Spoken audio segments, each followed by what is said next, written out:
LP that have carrying the game on their shoulders. RNG on the blue side now, still going to ban D'Amelio, the Cassante, and that Maokai. We've pretty much got the same bans as we had in game number 1 so far, I believe. The Yumi, I think, was another ban.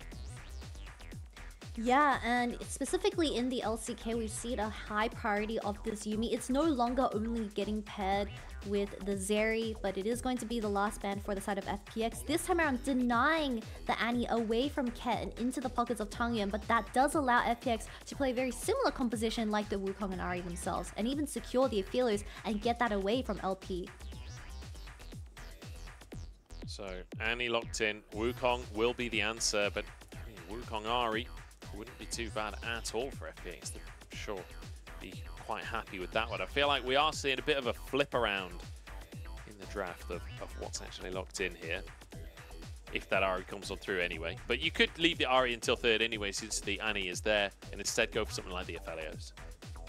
Yeah, get the Aphelos, deny that away from LP, and really force RNG to introduce something new to the tables. But doesn't seem like so. I'm not the biggest fan of the Ahri getting locked in 2nd here, because that does mean RNG is going to secure that. Most likely Aphelos and Nautilus for themselves in this game too, which we saw LP do extremely well on. And yes, the Zeri is up and available, and we saw the exact same matchup in our first series, but we kept saying how the Zeri doesn't have the same presence when it comes to the mid-game skirmishes, and you really need to stall out the game for the Zeri to go that lawnmower build. But the Kha'Zix is going to get locked in full way in this game too. Yeah, so the Aphelios alongside it, but deciding they don't need their support lock-in just yet. Getting a good jungle matchup 4-way instead. And now FPX, what do they prioritize? Could go for trying to get a good top laner for Xiaolahu and banning out that lane, but I feel like you're really just going to pick Sion for top lane anyway. But no, they are going to lock in the Jax up top, so maybe a Gragas ban could come on through. Try and deny anything they feel like Breathe would want to take into a Jax. Have a feeling, oh, it's already been taken away. Damn, Kennen's already been banned away. I would have loved to seen a Kennen game from Breathe once again in summer. I believe we already seen it once, but with the blind Jax coming in through for Xiaolahu, he is going to have that late game security that lacked from the draft of FPX in that game 1. So LWX, I mean, he honestly can just go very stock and standard play, something that will just naturally scale like the Zeri and the Rakan for the 2nd game, and let Xiaolahu play aggressive in that lane, have Hacker move towards that top side, to even move Care out of his own lane. But we'll have to wait and see what the bottom lane matchup will be, because Wei on this Kha'Zix, he isn't going to be as active compared to something like the Wukong in that game 1, but with the Youmuu's nerf as well, it is most likely going to be a Duskblade. So this Kha'Zix, once you get that Duskblade spike, they want to start forcing those fights in the mid game, and you really want to deny that as FPX. Few AD carries available. I was about to mention that Lucian Nami might actually sneak through the draft and could be a position of power for Chocho and LWX, but the Rakan available, Xayah banned. Does Chocho still go for the Rakan will be the question, as LWX just looking towards a late game carry. Deciding RNG aren't going to play quick enough to leverage the 2-item Aphelios over that Jinx like we talked about earlier on today. We'll see what RNG want to do to finish their composition out. Poppy would be the 2nd time we see it today. Does seem to be increasing in priority. I love this Poppy pick, but it is going to be for Breathe in the top lane. I believe the last time I saw a Poppy was by the Shy, and yes, this champion slightly struggles in lane because the Jax can bait out the W and then kind of play around your cooldowns. But when it comes to these team fights, you have the Ahri, you have the Wukong to deny as well. So FPX kind of shooting themselves in the foot by blinding these Jax while Poppy was still up and available. But there's just too many counters to Jax. You already see the Kennen and the Gragas being taken away. FPX locking in something very expected. The Jinx and Lulu looking to scale and really allowing Hacker with this Wukong to fasten up the tempo and play towards, or at least help out Jax in this laning phase.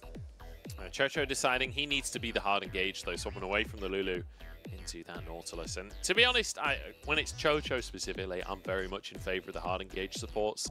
But also I feel like it's harder to play the Enchanter style of League of Legends than it is the hard engage support style, at least for LPL teams. And I'm not talking about piloting the champion, I'm talking about how the team functions and how you start fights, how you have to play the game.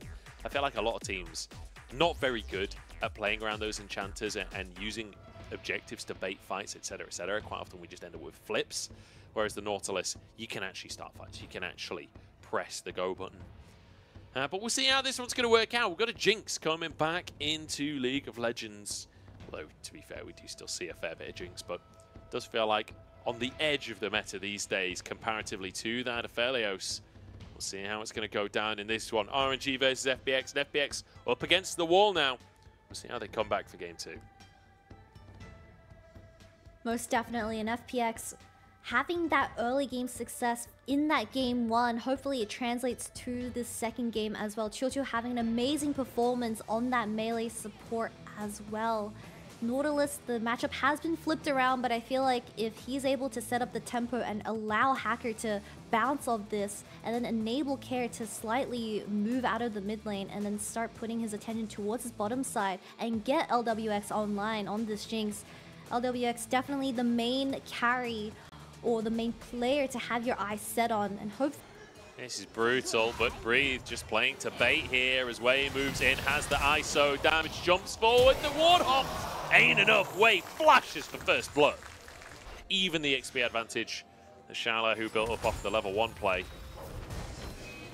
Yeah, Xiaolahu once again going in, but really good bait from Breathe, honestly. And saving that W for when Xiaolahu was trying to run away, forcing the flash out as well. But Wei having everything available does... And now, with only the golems available on the map, I believe the Raptors just spawned as well. Wei is sitting on a 10 CS lead. Now he's gonna look for the engage onto Xiaolahu, who does have the flash available, but no mana once again. Yeah, Breathe gets the slow there, the flash again. Their flashes are on the exact same timer because they both flashed in the previous top gank. On to Wei. I mean, we'll get a replay of this. It's just Xiaolahu. Did you not see the flags on the I did, Kha'Zix? but RNG haven't won Worlds. Absolutely phenomenal performance coming on through is LP now, trying to defend in the bottom side. The Herald going to be used. Oh, hook is beautiful from Jojo. The follow-up there, Tang Yuan flashes away to keep himself alive, but he goes down anyway. Traded as Hacker falls as well, and now FPX on retreat. As Breathe arrives on the scene, a knock-up onto LWX, but no follow-up from the rest of the squad. Mid in this river is going to be really tough for them to contest, but the initial hook lands onto LP, but the charm goes wide, the Jinx rocket goes wide from LWX as well, and Tangya honestly lived for way too long, but in the very end it does force a TP out of Breathe, while you have the Jax. Hacker wants to get some vision, but no chance. Tang Yuan has flash, has Tibbers. This is the style of play we were talking about in game number 1, looking for these picks before the objective happens. Chocho wants to face check, but no, it's in the mid lane now. Wei gets the kill. Those are the picks we're talking about. And all of the attending teams get a chroma. That's what's going on. And speaking of, he's going to try and finish off Care, but the Spirit Rush keeps him safe. And now TP comes on through as well. Wei has to flash, but the stun from Tang Yuan is beautiful. But the rocket across the map. LWX cleaning that one up, and now looking for LP as well, who's forced to flash away. Oh, Lumao alone flashes into the pit. Hacker buying time for his team as he gets to knock up onto Lumao, but they're so fast. Wait, just use... Oh, flash from LWX! LWX! He's gonna get it! The red buff with the red slow, buff. surely gets it. There we go, reset comes on in as Lumao gets out the top side of the play. And everything had been looking so good for RNG all game long, but FPX are here to play. They will not go down without fight. Breathe trying to fight. Fantastic stuff. Take another look at this pick to start it off, but Care just survives easily. Yeah, the charm lands onto Wei as well. The TP committed from Xiaolahu. Wei was way too overextended on the side lane play. He definitely didn't expect that Jinx rocket to finish him off so quick, but Hacker getting his hands onto LP after the flash was committed as well. I mean, great team fight from FPX. RNG, they were so disconnected if you look at the solo lanes compared to the bottom, but this was just a bit goofy. Let's ignore that, however, so LWX having the Gale Force as well, knowing that LP didn't have that flash. I mean, great engage onto this Aphelios and seals the second kill into this Jinx's pocket, but now this Jinx is going to become a huge problem nearing that second item as well. Close one from Chocho. Wei, with that W evolve as well, he honestly wants to look for poke onto FPX before they look for hard engage onto LP. Yeah, Loom out, trying to block for his AD carry right here. He'll go down, but he trades support for support. And honestly, with the attempt coming out from FPX, you're happy with that one as Breathe now. Pushing in the top side as well. He's like, look, oh, you didn't get the kills you wanted? Well, I'm just going to hit your tower then. All men for themselves, pretty much. Yeah. And not to mention the fact that Wei is 3 items on the Kha'Zix. He gets a half second with LWX. LWX is down, but everyone's already in the brush. They thought they had an assassination, but Hacker buys space. Breathe behind enemy lines here, managing to make his team push forwards, managing to find space in the fight. LP, the one to shred the health bars. Here comes Xiaolau. Can he turn it around though? LP survives somehow. The solo lane is left alone in the world. 3 kills for RNG. And Breathe wants a little bit more. The rest of the team not on the same page. But this will open up Baron, and this game had looked so good for FPX. But it's just not good enough. It was so good, and FPX fumbled it because they were trying to get that vision onto this Baron, but RNG, utilizing the flash from Tongan, is going to get his hands onto Stragglers in this team fight. But that TP from Breathe was just absolutely insane, as we keep talking about how LWX, he is the main damage source, but he himself is getting zoned out by this Poppy, and it's just very hard to survive in these team fights once the Poppy is in your face, and even with the flash available, it's just not enough. Honestly, LP living here is such a surprise, because without the Felix alive, I feel like that Baron wouldn't have been theirs. Yeah, that flash, I think everyone was expecting him to flash downwards, and he flashes up instead, and I think perhaps they lost him in the source there, as he managed to escape with his life, and now a 7,000 gold lead at 26 minutes. It's not too shabby for RNG, is it? As they have consistently looked like the better mid-game team. And I mean, this time around, doing better in the early game as well. Breathe especially, looking fantastic in this game. Wei off to the races as well. And how often do you see Poppy locked in the top lane and then the jungle focuses on that top lane? Like, you don't usually see a tank lane camped like this, but Wei sees his opportunity. He knows that the Poppy can be the setup for him to be the carry instead of the other way around. And it pays dividends. The ultimate bestowed his way. And again, the siege continues. LP, if you give him just a second on that tower, he will get a kill. As the Tippers just wrecks LWX. Tang Yuan has the damage. Jojo, the next target here, sliced on through LP to get the kill. And that might just be game. 2 players down on the bottom side.